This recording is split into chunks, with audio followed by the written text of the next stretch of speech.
Sup guys, Derek, moreplatesmoredates.com. Today we are touching on Imane Khalif and Lin Yu Ting and their gold medal wins in Olympic women's boxing and my analysis of the current situation. Is there a performance enhancing advantage? Is it literally what people are speculating it to be, where there are biologic men making it into the Olympics, competing against women and fighting them and punching them in the head? Like, that is what a lot of the internet has run with.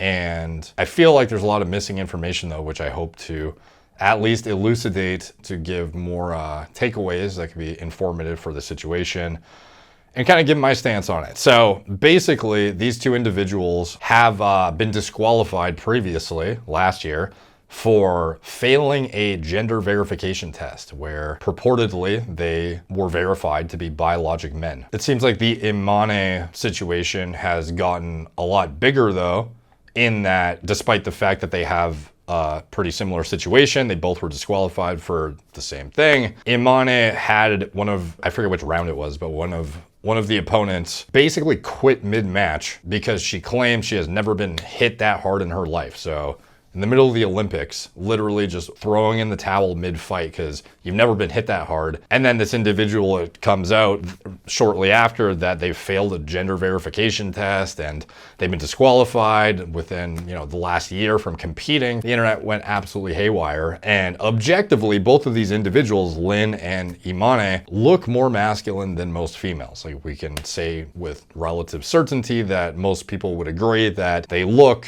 a little bit more masculine than the average female. So all of these factors together, it's a shitstorm. So Imane and Lin, as far as I know, have never identified as transgender or intersex, but they failed a gender eligibility test at the 2023 World Championships according to the International Boxing Association, IBA, leading to disqualification. And another test was conducted by the IBA to reconfirm the findings of the first test, which it did, according to the June 2023 letter the IBA sent to the IOC, which is the Olympic Committee. So the IBA issued an official statement asserting that the women did not meet the required necessary eligibility criteria that were found to have competitive advantages over other female competitors. However, the IBA, which organized the World Championships, but is no longer associated and involved with the Olympics, would not initially reveal why they failed their test. Like, what was the criteria they did not meet. At a press conference, literally within the last week, on August 5th,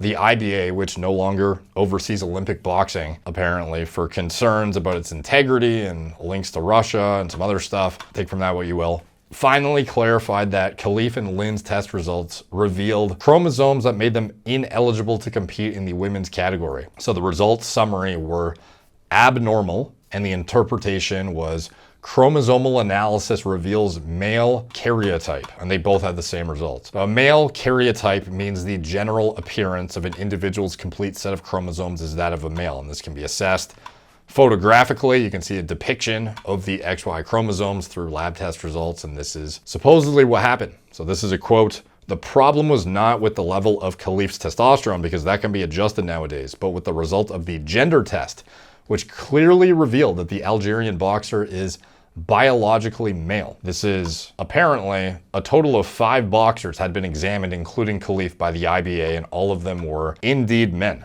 So Umar Kremlev, the IBA's president, then claimed that Khalif and Lin's test results showed very high levels of testosterone. Now, it's been unclear if blood test was actually conducted assessing testosterone levels for the purposes of assessing gender classification, but even if it wasn't, because there's a lot of stuff being thrown out right now as to, did this stuff actually happen? Testosterone levels should be analyzed regardless.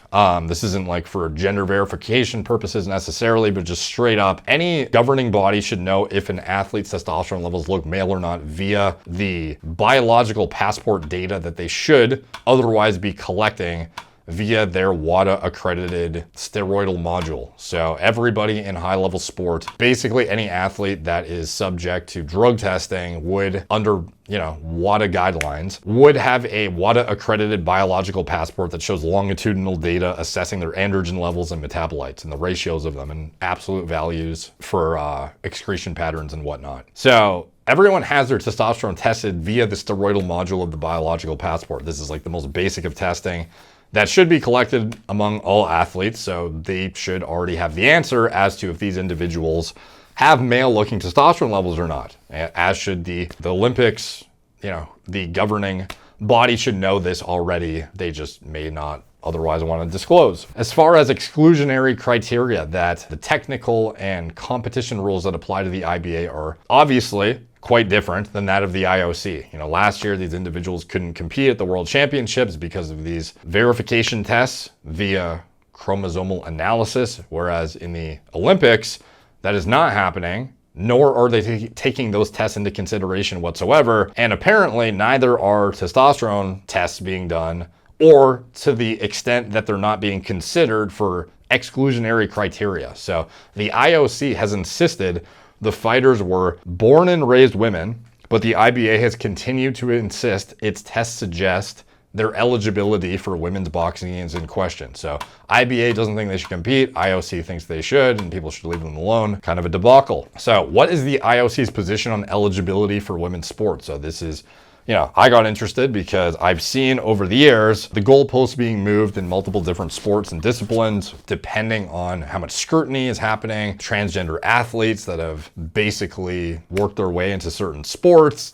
And again, by the way, to clarify, this is not a transgender situation. This is different. But notably, a lot of these rule changes have kind of happened in light of some of those like big time situations that you're probably really familiar with if this kind of content interests you at all. Like the Laurel Hubbard situation, the cyclists, the rugby players, like there's a lot of stuff we've covered on this channel. And also the Caster Semenya situation, which we'll get into shortly as well, because it's highly relevant here. So in late 2021, the IOC issued new guidance on transgender athletes in women's sport. This placed the responsibility on individual federations to determine eligibility criteria in their sport. And since then, many sports have banned trans women from taking part in women's sport entirely, such as athletics, aquatics, and rugby codes as well. Tracked World Athletics tightened the eligibility rules for female athletes with DSD conditions. So testosterone levels now being used to assess eligibility, not XY chromosomes, which is the pattern typically seen in men, are the key criterion of eligibility in Olympic events where the sports governing body has framed and approved rules. And starting in March of 2023, it required them to suppress their testosterone levels to 72 nanograms per deciliter for 6 months, typically through hormone suppressing treatment, anti-androgens, to be eligible to compete. So for context, the average woman will typically have a total testosterone level between 13 and 71 nanograms per deciliter. So 72, it's not like you're at the bottom of the barrel in production. You are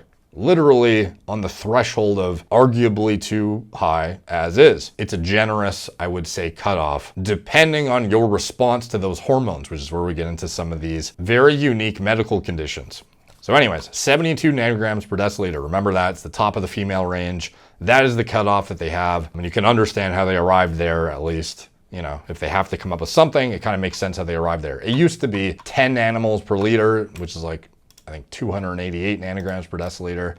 And then it was dropped to 5 nanomoles, and then now it's 2.5 in a lot of these sports. World Aquatics prohibited trans women from competing in women's races if they had undergone male puberty. That was their line in the sand. International Cycling Union also took this step last year. The swim body's world leading rules additionally required transgender women athletes who did not undergo male puberty to maintain testosterone levels below the 72 nanogram per deciliter cutoff. However, this is where things get complicated.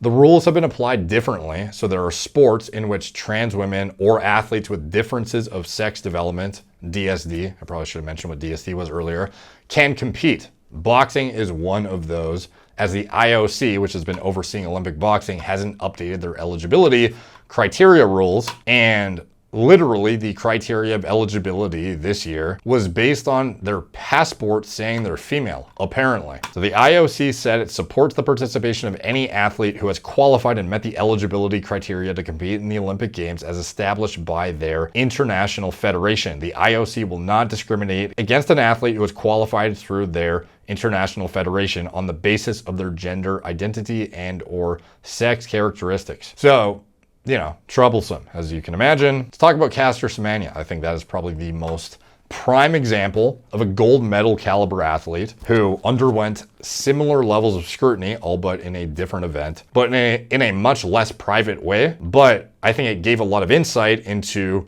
how these situations are handled. Is there a performance enhancing advantage or not? Like outside of the whole ethics discussions, like all this stuff. Like at the end of the day, we do ultimately want to know, are individuals with these unique predispositions in a uniquely advantaged position competing against women? The Caster Semenya situation I think is most relevant to discuss, in that Caster basically learned of how her anatomy differs from the typical woman she is competing against and what implications that has for performance, as did the public, which was unfortunate for her that it was such a public, display of what's going on with her body. It's like very embarrassing. I can just imagine the stress, especially when you're born a certain way, you have no say in it. You would just, you could be living your entire life thinking you are just a normal, healthy, functioning, very, very muscular woman. And in reality, you have like a unique situation that is not really in parity and fairness to your, female competitors. So let's get into it. So basically, prime example, she, gold medal athlete, a lot of scrutiny, very public situation, messy situation. She is a South African middle distance runner and winner of 2 Olympic gold medals and 3 world championships in the women's 800 meter. Following Semenya's victory at the 2009 World Championships, she was made to undergo sex testing and cleared to return to competition the following year. The decision to perform this testing was pretty controversial. As far as I know, they weren't really doing this. Like in the 90s, they basically stopped testing for gender, which we'll get into shortly. But basically, it sparked a lot of controversy, and later reports disclosed that Semenya has the intersex condition 5-alpha reductase 2 deficiency and male level natural testosterone levels.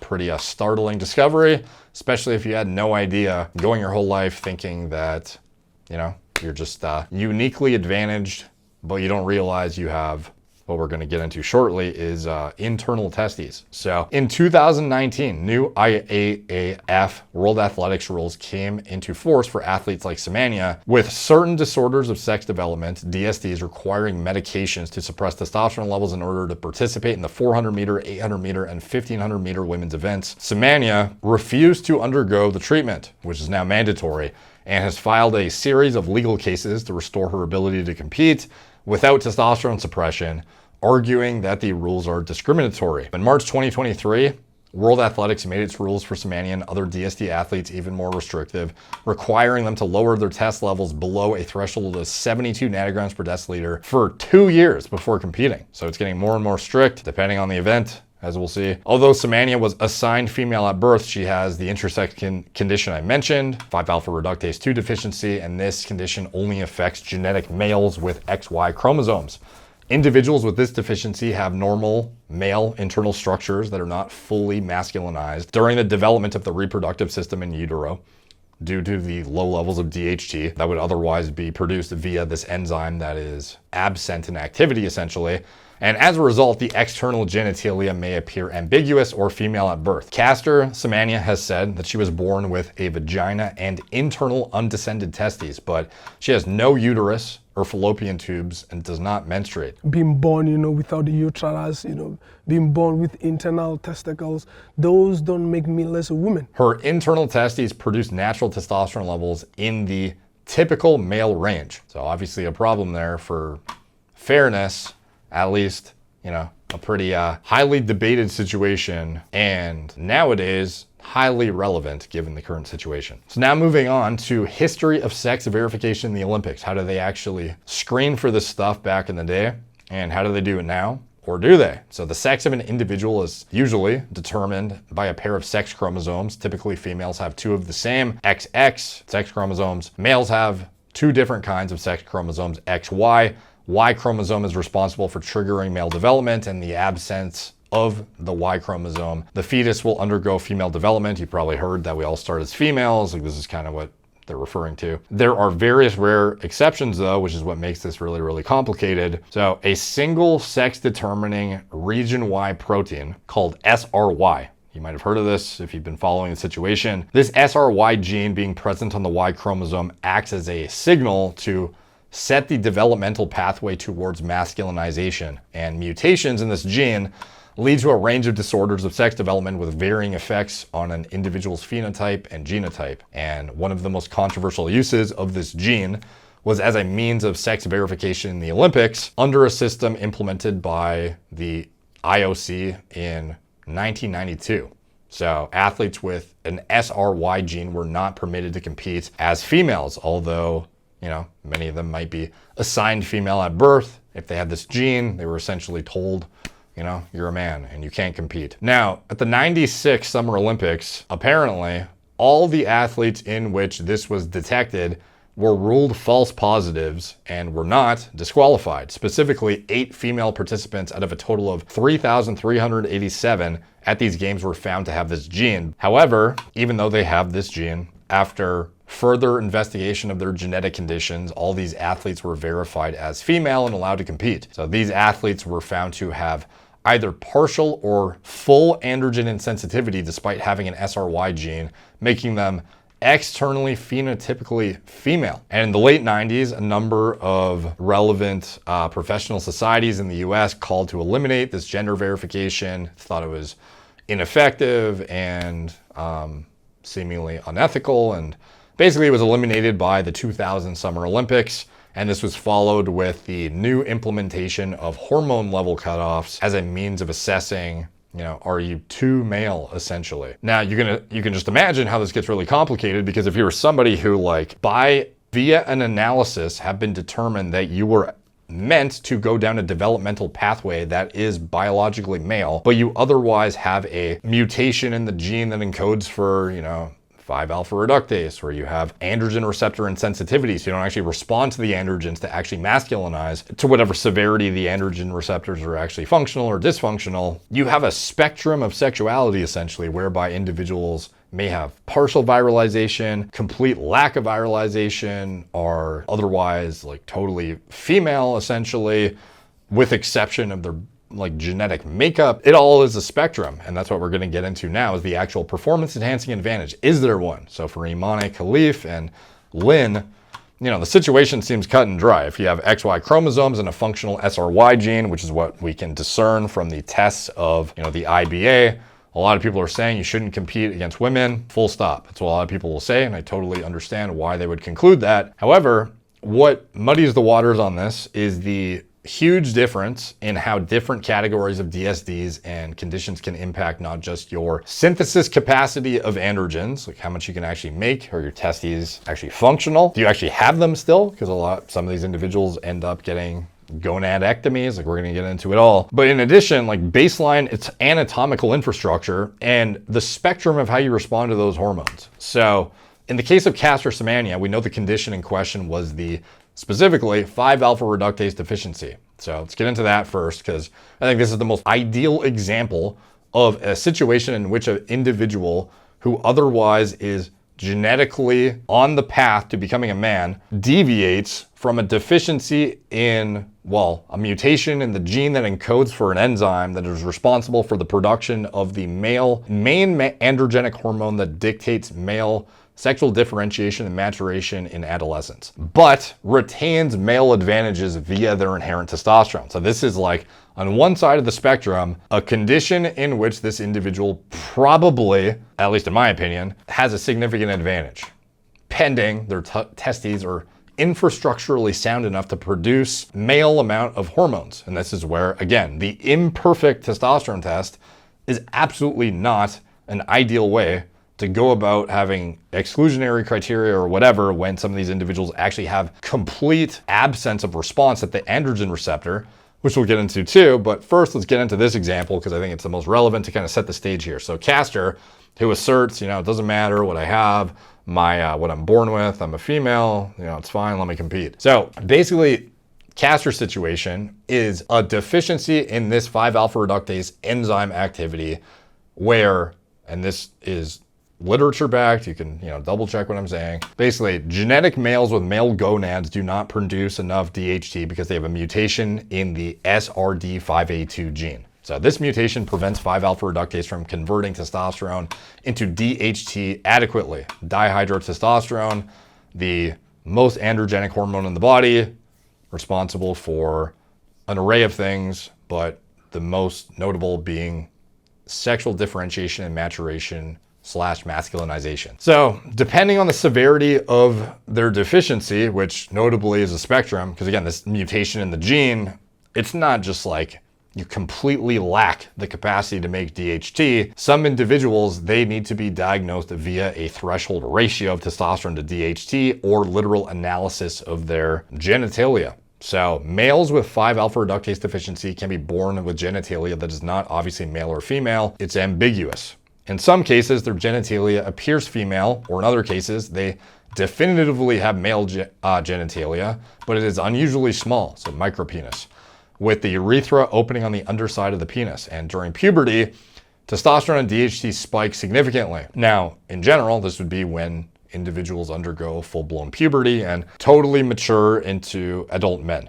So circulating levels of total DHT are about 1/10 the concentration that of total testosterone, but local concentrations of DHT can be up to 10 times higher than testosterone in specific areas of the body to facilitate full maturation. We could get into, the chemistry on that and some of the interesting tidbits, and I'm highly tempted to do so, but I feel like I'm gonna derail the entire video. But basically what you need to know is DHT is in bioassays equivalent to 2.5 to 10-fold more potent than testosterone at the androgen receptor. It's so androgenic that even though it is, present at least systemically, obviously tissue specific is different, like overall concentrations of it in the body are a fraction of that of testosterone. It is still the primary hormone responsible for the development of secondary sex characteristics like deepening of the voice, development of facial hair, body hair, growth of the penis and scrotum, or it's at least significantly implicated in reaching full maturity, perhaps is a more accurate statement. So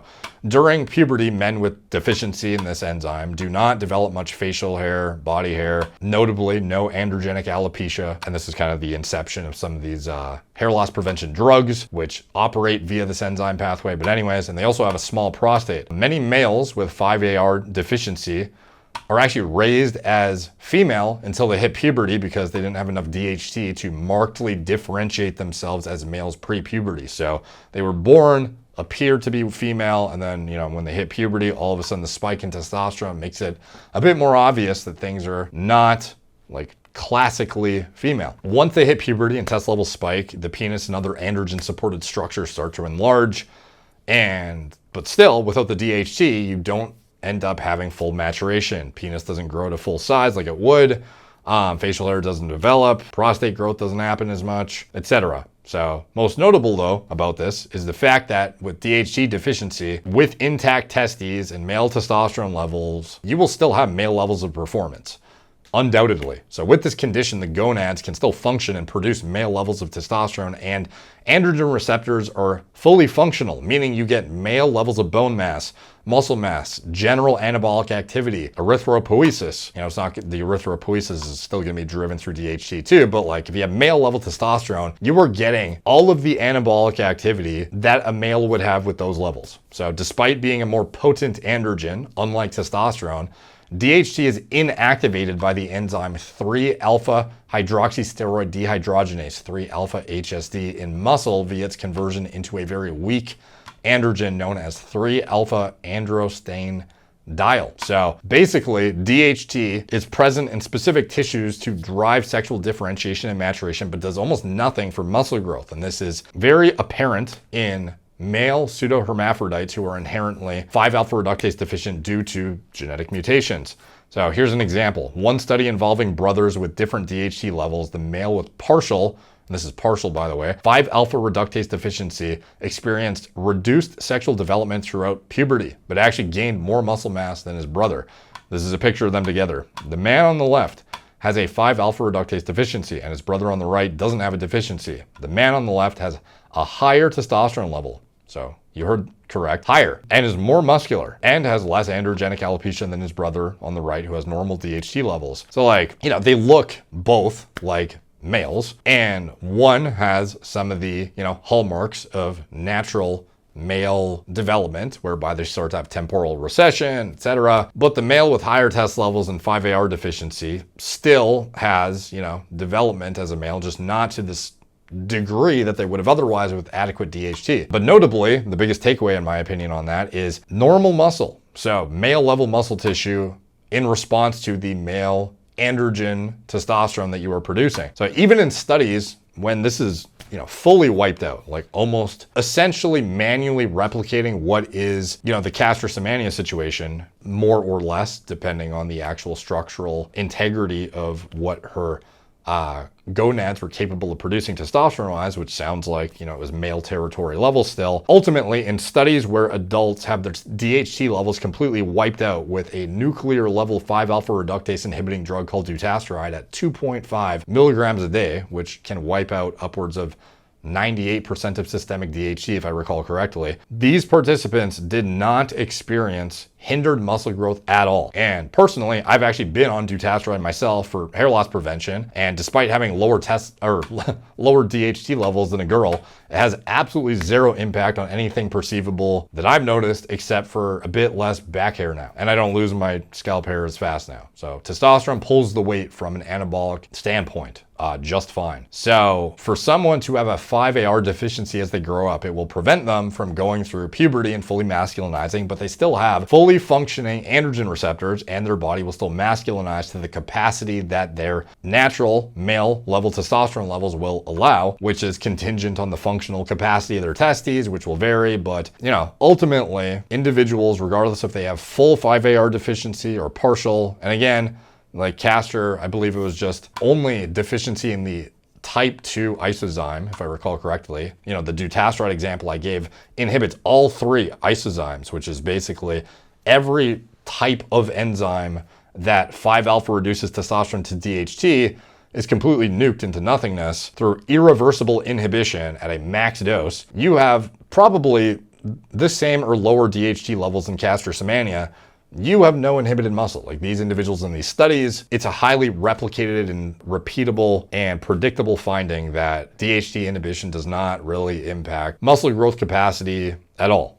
So we don't have enough information though to say this is what Imane Khalif and Lin Yu Ting have. So like with Castor, it was literally analyzed, identified, and specified to a degree that you knew exactly what was going on. You saw the functional capacity of Castor's testes, male level testosterone levels, there was no androgen receptor insensitivity. The only thing that was going on was there was a lack of DHT that basically resulted in a growing up appearing to be female and then not having full sexual differentiation and maturation that somebody with adequate DHT production would otherwise have, but still getting the benefits of a male from a testosterone and androgen receptor standpoint. So what's going on with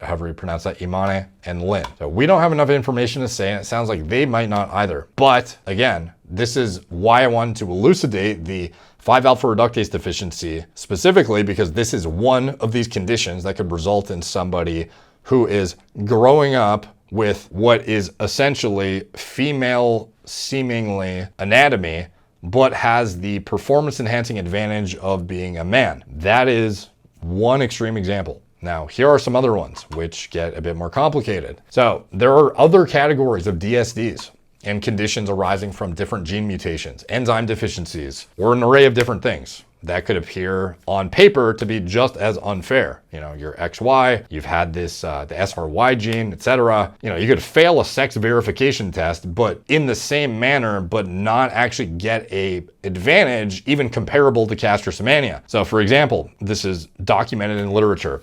5-alpha reductase type 2 isozyme deficiency can be difficult to distinguish. The reason I specify type 2 is because this is the one that can actually lead to a situation in which somebody has deficiency in DHT significant enough to create a ambiguous gender upon pre-adolescence. So the other isozymes are not as impactful on sexual differentiation and maturation because 5-AR type 2 basically pulls the lion's share when it comes to tissue conversion of DHT to drive masculinization. So anyways, just a side note, it is the type 2 deficiency in particular that actually leads to a 46XY DSD looking situation. So 5-AR type 2 deficiency can be difficult to distinguish though from other causes of 46XY DSD like partial androgen insensitivity syndrome, for example, 17 beta hydroxysteroid dehydrogenase type 3 enzyme deficiencies, among other things.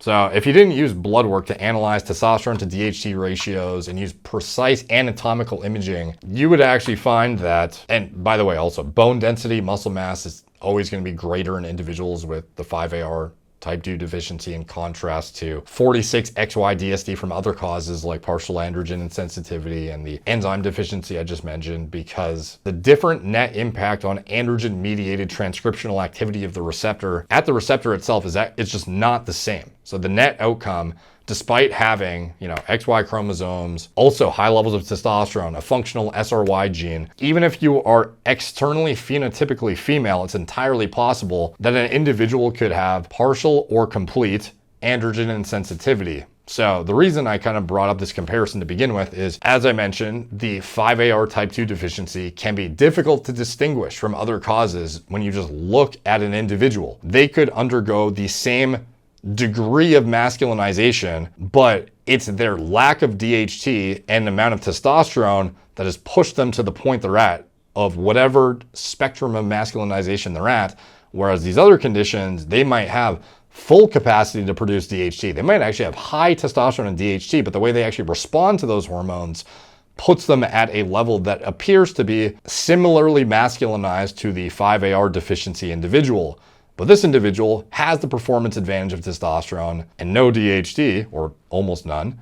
So they basically are under-viralized, but have full anabolic capacity. Whereas this individual does not even have comparable anabolic activity whatsoever to this individual, but because of the DHT production, whatever spectrum of androgen insensitivity or other condition they have may put them at the same level as this, objectively from a how far on the spectrum of masculine are you, the equated outcome on performance is just not the same. So anyways, hopefully I'll get into more detail that hopefully helps make this a bit more, it brings it home in some capacity. So now let's talk about androgen receptors and sensitivity. An individual with dysfunctional androgen receptors may respond just enough to the amount of DHT present to partially masculinize, as DHT is such a potent androgen for driving masculinization and maturation, but they may not be responsive enough to androgens as a whole to get any actual performance advantage over women. But, it's a spectrum. Some individuals with complete androgen insensitivity may be much worse off than somebody who has partial insensitivity, likely will be. And the person with complete insensitivity may be, equivalent to the lack of advantages that women have relative to biologic men, or maybe even worse off. I don't know. It depends on the level, the severity of which an individual has insensitivity and the functional capacity of their testes to even make hormones. You could have an individual with complete insensitivity that has poor testosterone production and is worse off than a natural, totally healthy, virile woman who has no inhibition to androgen receptor activity or their natural testosterone production. It would be like the equivalent of being on a nuclear level castration drug your entire life, essentially, if you were in that situation. Here's an example. So this is something that can hopefully illustrate how convoluted this gets. So bicalutamide probably means nothing to you, but it is a non-steroidal anti-androgen. So a lot of people have been talking about puberty blockers nowadays. It's a big topic in media and a understandably controversial one because individuals are getting, it's a whole nother video. But anyways, basically bicalutamide is a drug that can act as a puberty blocker in transgender girls, and it works quite well. So hypothetically, if a pre-adolescent male took a megadose of bicalutamide to prevent masculinization, that would occur via androgens interacting with the androgen receptor. Basically, this drug acts as a non-steroidal silent antagonist, meaning it will occupy androgen receptors and prevent DHT and testosterone from binding to it and doing what it does. And it does this fairly well depending on the dose of bicalutamide. Let's say somebody's on a nuclear level dose in pre-adolescence. They will actually have a higher testosterone level on paper than a male who is non-medicated, but they won't actually get the effects of that testosterone and DHT, the direct genomic effects of that androgen in skeletal muscle, bone, and the brain, etc. They won't have that. Some individuals actually have higher testosterone levels as a compensatory mechanism because their body has suboptimal response at the androgen receptor and needs more testosterone and DHT than another guy to achieve the same development or functionality as someone who could have, half the testosterone levels. And this is why, you'll often see individuals that are twice as jacked as somebody else, but their levels on paper, it doesn't mean that every person that has more muscle has more testosterone than the next guy. Like, I know some of the most jacked guys I know have 500 to 600 total T's, whereas I know guys who have 900 plus naturally who are smaller. Sometimes it is a reflection of your body actually needs to produce more to get the same effect that somebody who is more sensitive to androgens could get at a lesser concentration. So when individuals are inhibiting action at the receptor, but have otherwise functioning testes, they end up with higher testosterone levels on paper. So an individual with insensitivity to androgens may otherwise have higher hormone levels on paper, but respond horribly to those hormones and not actually get the advantages that they would impart. So you can see how this gets super complicated now. So the lack of negative feedback in the brain results in an overcompensation to stimulate as much as, and this is bicalutamide research, 2x the testosterone levels in the testes as a normal non-medicated male. But the male on bicalutamide with double the test levels will not develop like the male with half the test levels with uninhibited androgen receptors. So you could block puberty with this drug and have higher testosterone and DHT levels on paper, despite the fact that you're actually blocking puberty and the effects of these hormones, versus another guy who has less than half the androgen levels, go through puberty just fine because they're not competing at the receptor with this drug. So individuals with a mutation in the gene that encodes for fill in the blank and causes a defect in, androgen receptors that are dysfunctional and are not functioning correctly to impart transcriptional activity. This is a spectrum by which somebody would otherwise be able to potentially have higher hormone levels on paper, but respond so horribly that they actually have a lesser advantage than anybody else. Essentially, who has fractions of the hormones but proper response. But it's a spectrum, so let's get into that. So the subcategories of androgen receptor insensitivity, these are critical, in my opinion, for the nuance of this conversation when it comes to who should be allowed to compete versus not, or just what male level advantage does somebody potentially have. So mild androgen insensitivity syndrome is indicated when the external genitalia are those of a typical male, so a penis and a scrotum. Partial androgen insensitivity syndrome. This is, as the name implies, partial insensitivity to androgens at the receptor, and this is the first category in which an individual is not obviously male. This partial insensitivity is at a hindered athletic capacity in contrast to a 5-alpha reductase deficiency individual like Semenya, but they may have similar levels of masculinization. So when the external genitalia is partially but not fully masculinized or is ambiguous entirely, these individuals could otherwise, depending on how responsive they are in actual production of hormones, could be just as masculinized or lack thereof as somebody with a 5-alpha reductase deficiency, but because of their insensitivity at the receptor, their testosterone levels do not impart the same advantages that somebody with a 5-AR deficiency does, who has normal testosterone levels and full capacity to impart transcriptional activity via the testosterone at the receptor level. Now, the next most extreme version of insensitivity is complete androgen insensitivity syndrome. This is indicated when the external genitalia are those of a typical female, a vulva.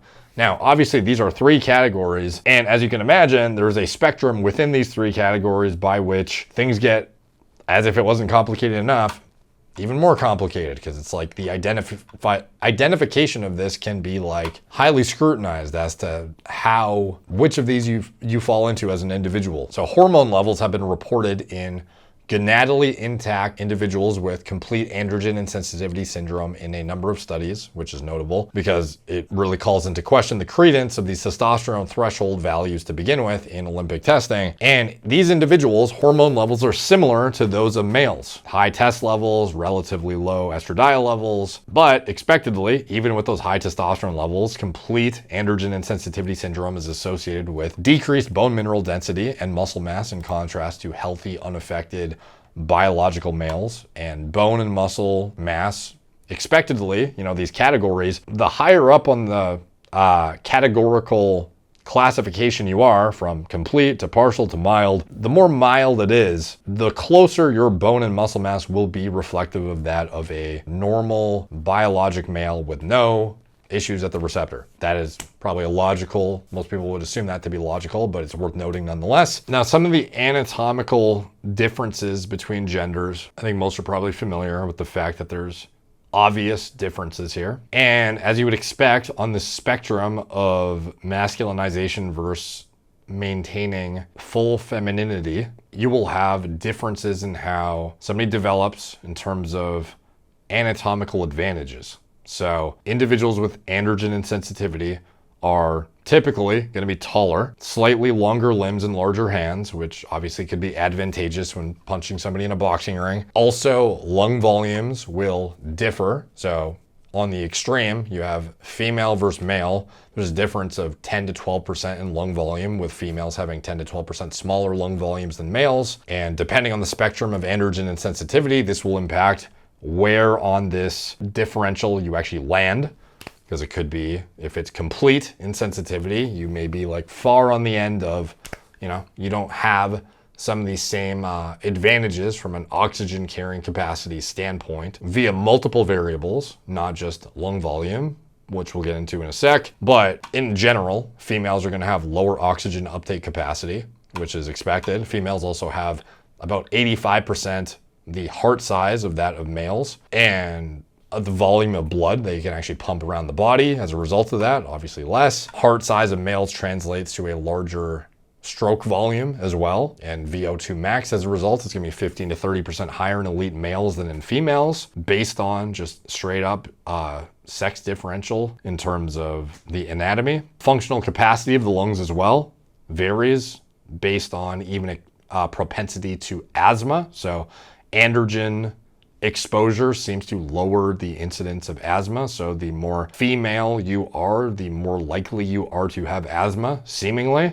And if you have mild insensitivity versus partial versus complete, this is obviously going to affect the probability that you have severe asthma versus not. Among other factors that drive oxygen carrying capacity as well, like hematocrit, affected individuals do not menstruate. This is notable, hugely notable in my opinion, given that if you're competing in a sport that is highly dependent on your ability to have elite endurance, not having a period where you bleed out a bunch of your oxygen carrying capacity would be helpful. You would not have to worry about that like the average female would. So just a quick high level on red blood cell production. Worth noting, hematocrit is the percentage of red cells in your blood and normal levels in men. Hematocrit, probably, it depends on the reference range in the lab, but 40 to 54% is typical for men, whereas for women it's approximately 34 to 46%. So obviously less in women, and androgens drive erythropoiesis. So the process of making red blood cells is significantly mediated by the ability of androgens to increase erythropoietin concentrations. So for somebody with complete androgen insensitivity, it's entirely possible the net outcome of lack of menstruation but concurrent lack of AR-mediated erythropoiesis might be, net neutral, net negative. It's kind of hard to say compared to a menstruating female with full androgen receptor activity, but there's also obvious leeway given that this response at the androgen receptor is all a spectrum. As we mentioned, different categories, and individuals who are also have partial insensitivity, based on some of the at least Olympic classifications, not that they're being used now, but even back then, it was deemed to be a false positive if you had partial insensitivity or complete, which is obviously going to be a differential between how much erythropoiesis you can drive. So there could easily be a net positive outcome if you only have partial AR insensitivity and satisfactory or even male territory erythropoiesis occurring. In addition, over the past few decades, this is something that typically is not talked about, evidence has begun to accumulate showing that the androgens in the body can have actions independent of the androgen receptor and can still impart very significant rapid actions at the cellular and organism level without having to interact with the AR whatsoever. This is known as the non-genomic pathway, and it requires neither AR nuclear translocation nor AR DNA binding. This is independent entirely from the androgen receptor, and even anti-androgens like bicalutamide that we talked about earlier and flutamide have no effect on non-genomic androgen signaling, as evidenced by studies evaluating if it is indeed the case or not, that this is a AR or AR independent mediated thing. And it turns out that there is in fact effects of androgens independent entirely if you were somebody who had complete insensitivity. If you had natural testosterone levels that were that of a male, there is some degree of effect that is happening outside of the receptor entirely. And this is driven through metabolites into aromatization into estrogen and a bunch of different things, but it seems to drive androgen-mediated functions despite not actually interacting with the androgen receptor, interestingly. So one example is a notable case report from 2021 that details the case of a complete androgen insensitivity patient who underwent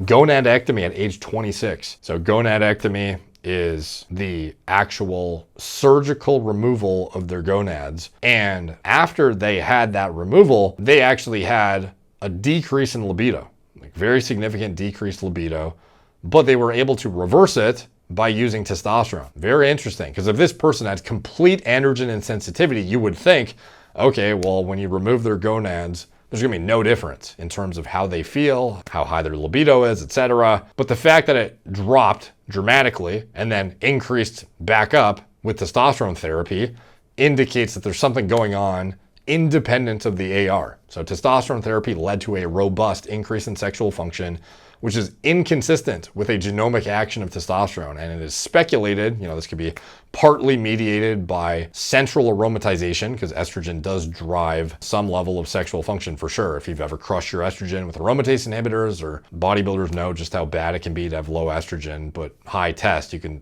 still have no libido. But it is thought to also be mediated by non-genomic actions of androgens, because exogenous estradiol therapy in individuals with complete androgen insensitivity syndrome was not effective like testosterone was in reversing this. So a recent randomized crossover trial with 26 complete androgen insensitivity syndrome patients also found that exogenous testosterone did lead to an improvement in sexual function. So there's little debate as well when it comes to psychoactive effects, that better motor skills, visual spatial skills, and proprioception will improve coordination and subsequent athletic performance. The sex-specific connectivity of subnetworks in the brain are thought to underlie the ability of males to show consistently higher levels of performance in these areas. And, when we see these non-genomic effects of androgens, you can't help but think there seems to be some effect independent of AR that is traditionally like masculinizing through non-genomic effects. And then for somebody with partial activity or partial response,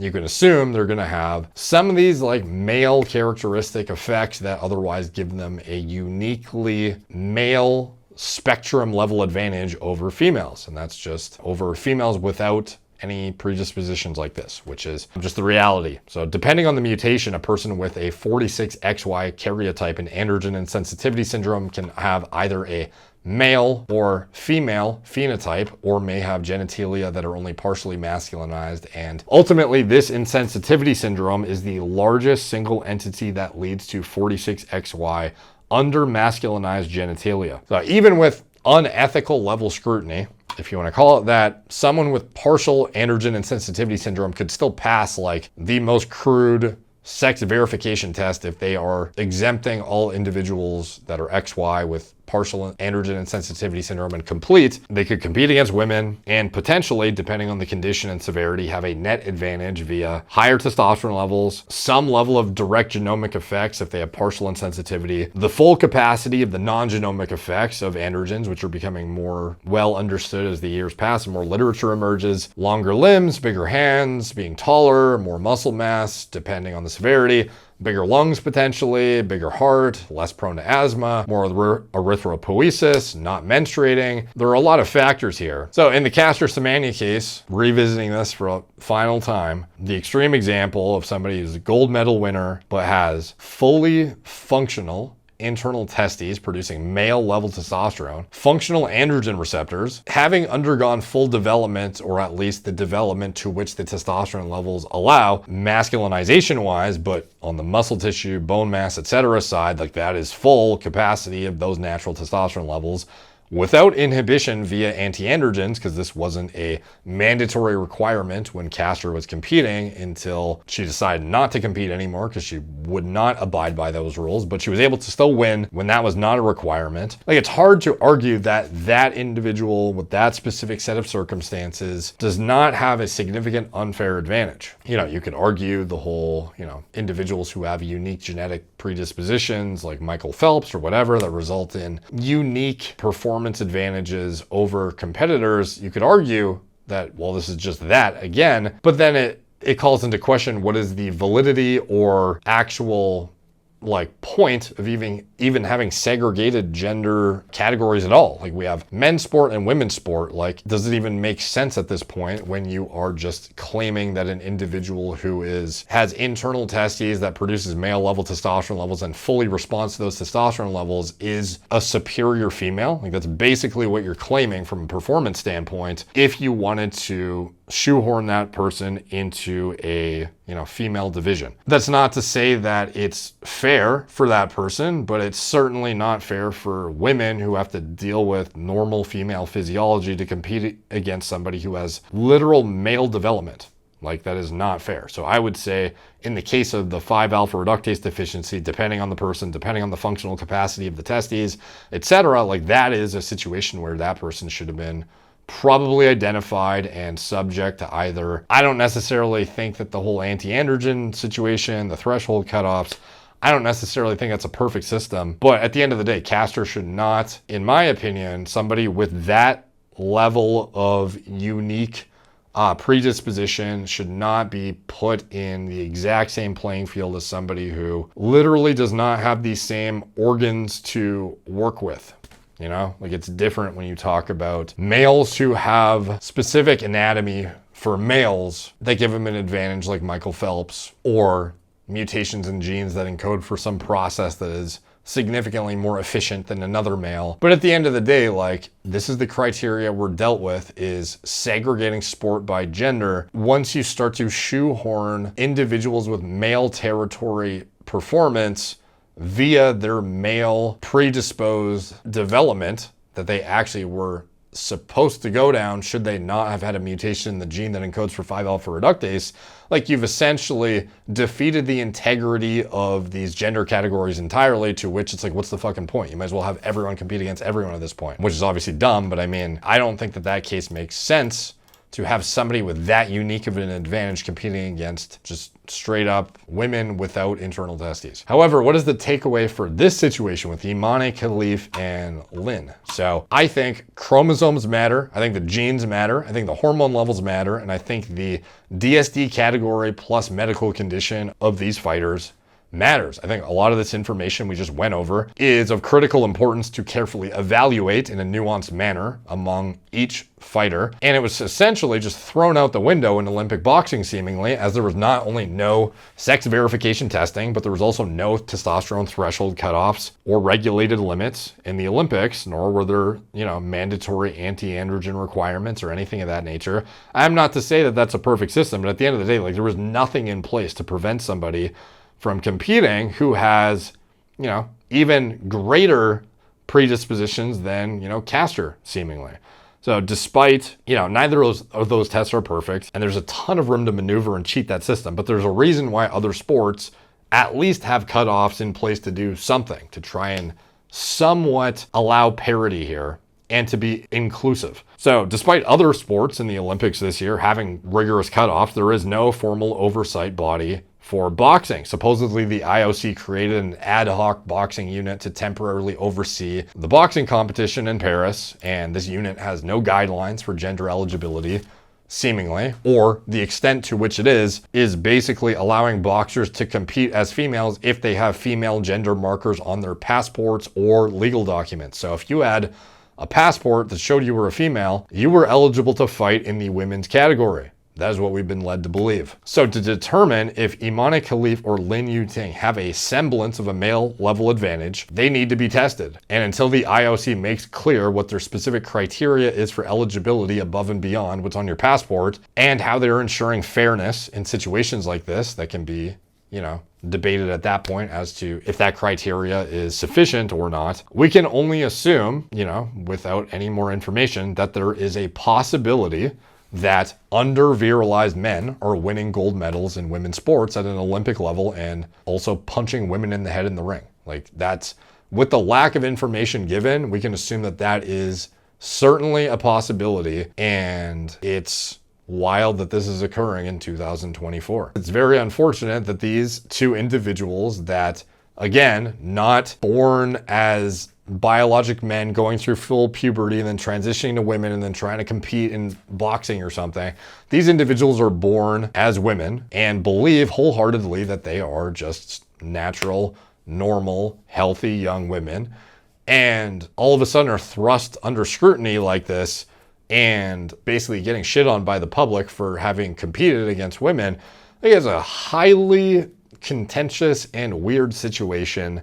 And I also do empathize with those individuals who really probably have no clear-cut understanding of what's going on. Like, this is seemingly a very recent thing. They were disqualified, and who knows if they know what that means or why they were disqualified and if it made sense. Because if you were disqualified last year for something in your test and then in 2024 you were eligible, it's like, okay, well, you would think at the highest level of sport in the Olympics, whatever their tests are, would be the criteria of which is, okay, I'm obviously good to go. Nor would you even think, like, hopefully I can finagle this test because you just think you're a woman this entire time, which, you could be unless you're told otherwise via proof and you have some sort of clear-cut test eligibility requirements that would dictate that you are or aren't. You can't have somebody getting away with having a 5AR deficiency with male level test levels and punching women in the head. So hopefully that's not the case, and hopefully they have, I guess, the spectrum of androgen and sensitivity that would otherwise net out to female territory performance levels, but we have no idea if that's the case, and we will not know unless more information is presented that may be otherwise too much of a privacy concern to be releasing to the public, at which point it's like, okay, well, I don't know, does it just suck for you then if you're an individual born like this? Maybe. Unfortunately. But I also think that for fairness of women's sport, you almost have to have that level of scrutiny, all but maybe not publicized to the public, but there should be clear-cut criteria that somebody needs to meet, that the public knows what the criteria is, and then the athletes are tested accordingly to determine that they don't have response to male level androgen levels that is reflective of that of a male. I think that's a fairly general and logical statement. My brain is absolutely fucking warped at this point, but hopefully you guys learned something from that, found an interesting, wild, controversial situation, and without the actual specific categorical identification and medical condition and analysis of hormone levels and chromosomes and genes, we have no idea at the end of the day if this is fair or not. So to be determined, maybe, but hopefully these individuals are otherwise, equated to what is just a, normal functioning woman at the end of the day when it comes to the capacity for, muscle building, blood building, bone mass, etc. But it's hard to overlook some of these anatomical differences and even slight sensitivity at the receptor and these non-genomic effects, and the fact that individuals likely, if they have internal testes, have male level hormone levels. It's like really hard to overlook that there should be higher scrutiny on this than a fucking passport. So anyways, let me know what you guys think in the comments down below. All the comments help the algorithm, are much appreciated. Like, subscribe, check out my blog, moreplates.com. I'm laughing because I'm saying my outro as if it's still like a relevant outro. Like, I don't even write on my site anymore. So I don't know. Maybe you shouldn't go to moreplates.com. It just exists at this point. But subscribe to here because I actually post stuff here. And follow me on social media, other platforms, Instagram, etc. If you want to support me, anything in the video description below. Gorilla Mind, pre-workout, nootropic formulas, innovative energy drinks even now from a nootropic formulation standpoint. If you haven't seen those, you're missing out. Fucking incredible, most efficacious energy drink. Merrick Health for preventative medicine, high-level diagnostics, hormone replacement therapy, etc. Also, Intelligent Shop for hair loss prevention, men's fragrance, skincare, and anything else I'm associated with. It's all in the video description below. Thank you guys for watching. Talk to you soon.